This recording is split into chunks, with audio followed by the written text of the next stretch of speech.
அனைவருக்கும் வணக்கம். தொடர்ந்து ஆதரவளித்து வர அனைத்து அன்புள்ளங்களுக்கும் மிக்க நன்றி. தமிழக வெற்றி கழகத்தினுடைய மாநில செயற்குழு கூட்டம் இன்னைக்கு சென்னையில் நடந்தது. இந்த கூட்டத்தில் வெற்றி கழகத்தினுடைய தலைவர் விஜய் அவர்கள் கலந்துக்கிட்டாங்க. பொதுச் செயலாளர் புஸ்லி ஆனந்தும் கலந்துக்கிட்டாங்க. அதுக்கடுத்து ஆதவ அர்ச்சனா, நிர்மல் குமார், இங்கிட்டு கட்சியினுடைய முக்கியமான நிர்வாகிகள், தலைமையில் இருக்கக்கூடிய நிர்வாகிகள் எல்லாருமே கலந்துக்கிட்டாங்க. இந்த கூட்டத்தில் கலந்து கொள்ள வருவதற்காக நடிகர் விஜய் அவர்கள் வர்றாங்க.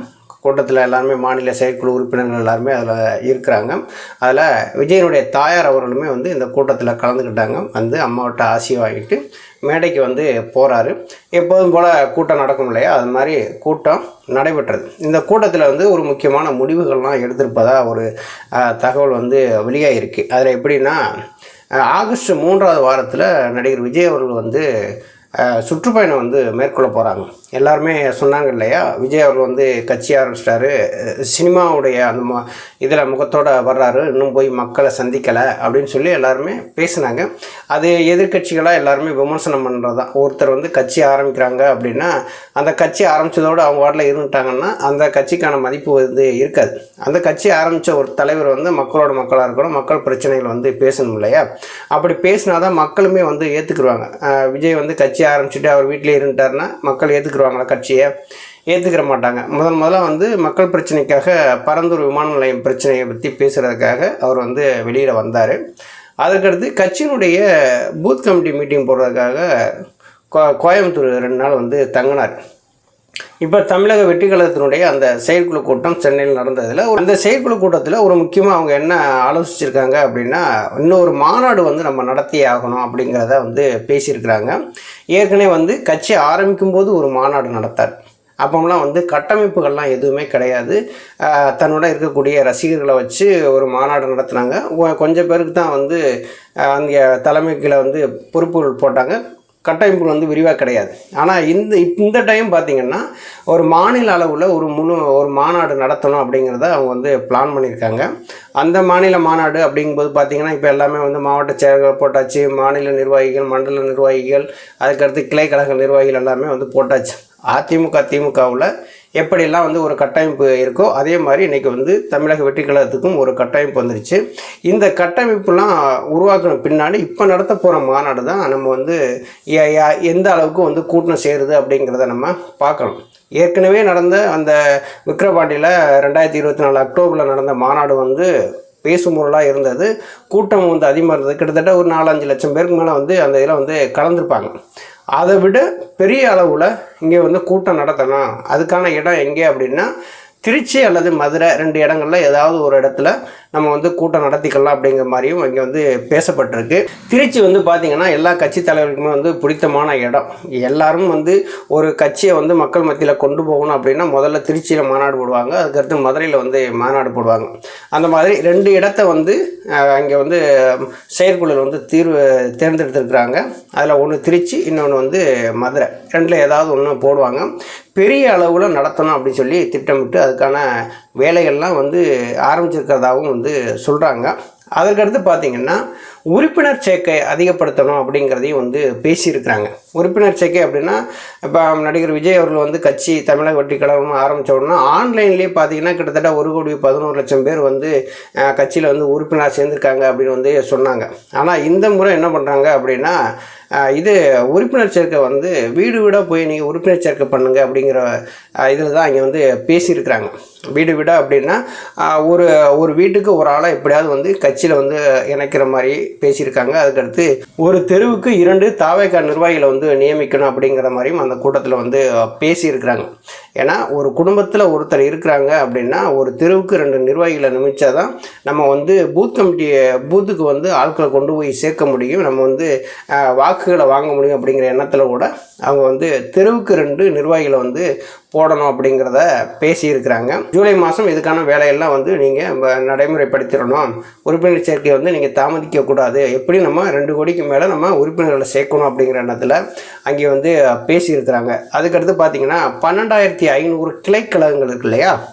இப்போ அதிமுக திமுக எப்படி கிளைக்கழகங்கள் இருக்கிறாங்களோ அதே மாதிரி இப்போ தமிழக வெற்றி கழகமும் கட்டமைப்பு தமிழ்நாடு ஃபுல்லாக பலமாக இருக்குது. அந்த 12,500 அந்த கிளைக்கழகங்களை பூராத்திரிவே கட்சியினுடைய கொள்கை விளக்கத்தை பற்றி நம்ம வந்து ஒரு கூட்டங்கள் போட்டு பேசணும். அந்த கிளைக்கழகங்கள் முழுவதுமே வந்து இந்த கட்சியினுடைய கொள்கை விளக்கங்கள், நம்ம தவேகானுடைய கொள்கை இருக்குல்ல, அந்த கொள்கைகளை பற்றி நம்ம வந்து மக்கள்கிட்ட கொண்டு போய் சேர்க்கணும் அப்படிங்கிறத பற்றியும் பேசியிருக்கிறாங்க. மண்டலம் வாரியாகவும் மாநில வாரியாகவும் பார்த்திங்கன்னா பொதுக்கூட்டங்கள் நடத்தி தவேகானுடைய அந்த கொள்கை திட்டங்களை வந்து மக்கள்கிட்ட கொண்டு போய் சேர்க்கணும், பொதுமக்களுடைய பிரச்சனை பற்றி எடுத்து பேசணும், போராட்டங்கள் நடத்தணும், இப்படியெல்லாம் அவங்க வந்து பேசி இருக்கிறாங்க.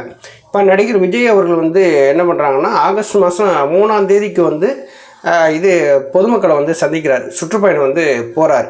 தமிழக வெற்றி கழகத்தை வந்து எல்லா கட்சிக்காரங்களையும் வந்து அழைச்சிட்டு இருக்காங்க. இப்போ அதிமுக வந்து அழைச்சாங்க, அதுக்கடுத்து பாஜகவில் வந்து அழைச்சாங்க. மத்திய இருக்கக்கூடிய கட்சிகள்லாம் தமிழக வெற்றி கழகத்தை வந்து நேரடியாகவும் மறைமுகமாக வந்து ஒரு அழைப்பு விடுத்தாங்க. திமுக வந்து வீழ்த்துவதற்கு நம்மெல்லாம் ஓரணியில் திரளணும், நீங்கள்லாம் வந்து ஓரணியில் இருக்கணும், நீங்கள் வாங்க அப்படி சொல்லி பாஜகவில் வந்து அதிமுகவில் வந்து அழைப்புகள் வந்து விடுத்தாங்க. அப்படி இருந்தாலும் இது விஜய் அவர்கள் வந்து என்ன பண்ணாங்க, ஏற்கனவே ஒரு மாநாடு கட்சி தொடங்கும் போது ஒரு மாநாடு நடத்தினாங்க இல்லையா, அதில் ஓப்பனாக தெளிவாக வந்து பேசியிருந்தார். இது எங்கள் தலைமையில் கூட்டணி அமையும், அப்படி ஒரு கூட்டணி அமைஞ்சு நாங்கள் வந்து ஆட்சி அதிகாரத்துக்கு வரும்போது எங்கள் கூட கூட்டணியில் இருந்தவங்களுக்கு ஆட்சி அதிகாரத்தில் நாங்கள் பங்கு கொடுப்போம், கூட்டணி ஆட்சி தான் அப்படிங்கிறத வந்து பேசியிருந்தார். இதில் வந்து அதிமுக திமுகவை தவிர்த்து எல்லா கட்சிகளுமே வந்து அந்த கூட்டணி ஆட்சி அப்படிங்கிறத வந்து ஆதரித்தாங்க. இப்போ அதே நிலைப்பாட்டில் தான் இன்னும் வந்து நடிகர் விஜய் அவர்கள் வந்து இருக்கிறாங்க. இன்னும் எந்த கட்சியிலும் வந்து நடிகர் விஜய் அவர்கள்ட்ட போய் வந்து கூட்டணி போய் சேரலை. ஏன்னா கூட்டணிக்கு சேரக்கூடிய கட்சிகள்லாம் என்ன எதிர்பார்க்குறாங்க அப்படின்னா, புதுசாக தமிழக வெற்றி கழகங்கிற ஒரு கட்சியை ஆரம்பிச்சிருக்கிறாரு, இவர் வந்து இன்னும் தேர்தலில் நின்று மக்கள் செல்வாக்கோட இத்தனை பெர்சன்டேஜ் என்ற வாக்கு இருக்குது அப்படின்னு சொல்லி இன்னும் நிரூபிக்கலை. எந்த தேர்தலையும் நின்று இத்தனை பெர்சன்டேஜ் என்ற இருக்குன்னு சொல்லி நிரூபிக்காதவர்கிட்ட போய் நம்ம எப்படி கூட்டணி வைக்கிறது அப்படிங்கிற மாதிரி ஒரு சில கட்சிகள்லாம் வந்து இருக்கிறாங்க.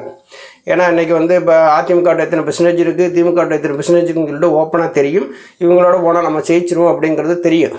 ஆனால் விஜய் அவர்கள் வந்து இன்னுமே வந்து களத்திற்கு போகல, இல்லை தேர்தல் களத்தில் நிற்கலை, இத்தனை சதவீதம் வாக்கு இருக்குது அப்படின்னு சொல்லி ப்ரூவ் பண்ணல. அதனால கொஞ்சம் மற்ற கட்சிகள்லாம் வந்து கொஞ்சம் இருக்கிறாங்க. இப்போ பாட்டாளி மக்கள் கட்சியாக இருக்கட்டும், இன்றைக்கி வந்து தேமுதிகவாக இருக்கட்டும், இன்றைக்கி கூட்டணி ஆட்சி அப்படிங்கிறதுல அவங்களுக்கு உடன்பாடு உண்டு. அவங்களாம் வந்து விஜய் பக்கம் சேருவதற்கான வாய்ப்புகளும் நிறையாவும் இருக்குது. ஏன்னா 2024 பாராளுமன்ற தேர்தலில் இது அதிமுகவோட கூட்டணி வச்ச தேமுதிக இன்றைக்கி அந்த கூட்டணியில் கிடையாது.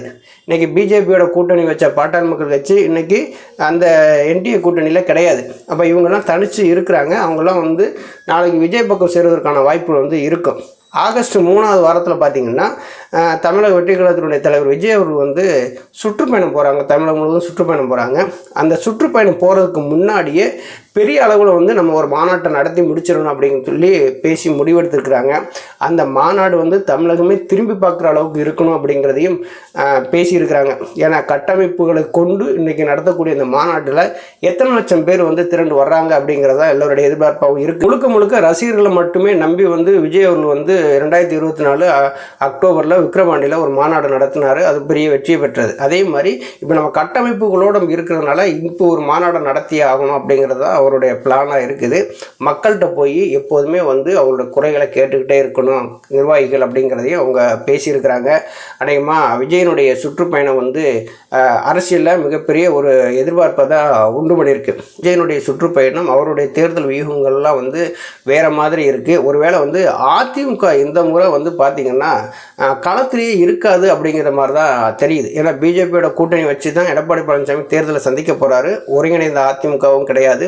ஐயா ஓபிஎஸ் அவர்கள் வந்து வெளியில் இருக்கிறாங்க. எடப்பாடி பழனிசாமி தலைமையில் தான் தமிழகத்தில் கூட்டணி வந்து இருக்குது. அந்த கூட்டணிக்குள்ளே டிடிவி தினகரன் இருந்தாலுமே டிடிவி தினகரன் வந்து எடப்பாடி பழனிசாமி தலைமை ஏற்றுக்கிட்டார். கூட்டணிக்குள்ளே டிடிவி தினகரன் வேணுமா வேணாமா அப்படிங்கிற முடிவு பண்ண வேண்டிய இடத்துல வந்து இன்றைக்கி வந்து எடப்பாடி பழனிசாமி இருக்கார். என்டிஏ கூட்டணிக்குள்ளே டிடிவி தினகரன் இருந்தாலுமே அப்படியே இருந்தாலும் 2-3 சீட்டுகள் கொடுக்கும்போது கண்டிப்பாக டிடிவி தினகரனும் எடப்பாடி பழனிசாமி தலைமை ஏற்று அவருக்கு ஓட்டு போடுங்கன்னு சொல்லி எந்த இடத்துலையும் பிரச்சாரம் பண்ணுறதுக்கான வாய்ப்புகளும் வந்து இருக்காது. அனைமா அவரும் கூட்டணி விட்டு வெளியில் வந்துடுவார்.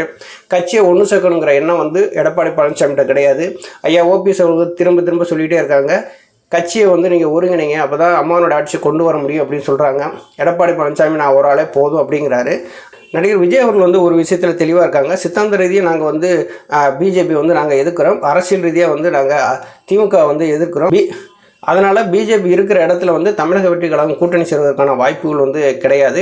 இந்த முறை எல்லாரும் எதிர்பார்க்குறது என்ன அப்படின்னா, இன்றைக்கி விஜய் வந்து எதிர்பார்க்குறாங்க களத்தில் நின்று நீங்கள் இத்தனை சதவீதம் எங்களுக்கு ஓட்டு இருக்குன்னு சொல்லி தமிழக வெற்றி கழகம் நிரூபிக்காட்டாலுமே இன்றைக்கி ரசிகர்கள் எல்லாருமே தொண்டர்களாக மாறி இருக்கிறாங்க.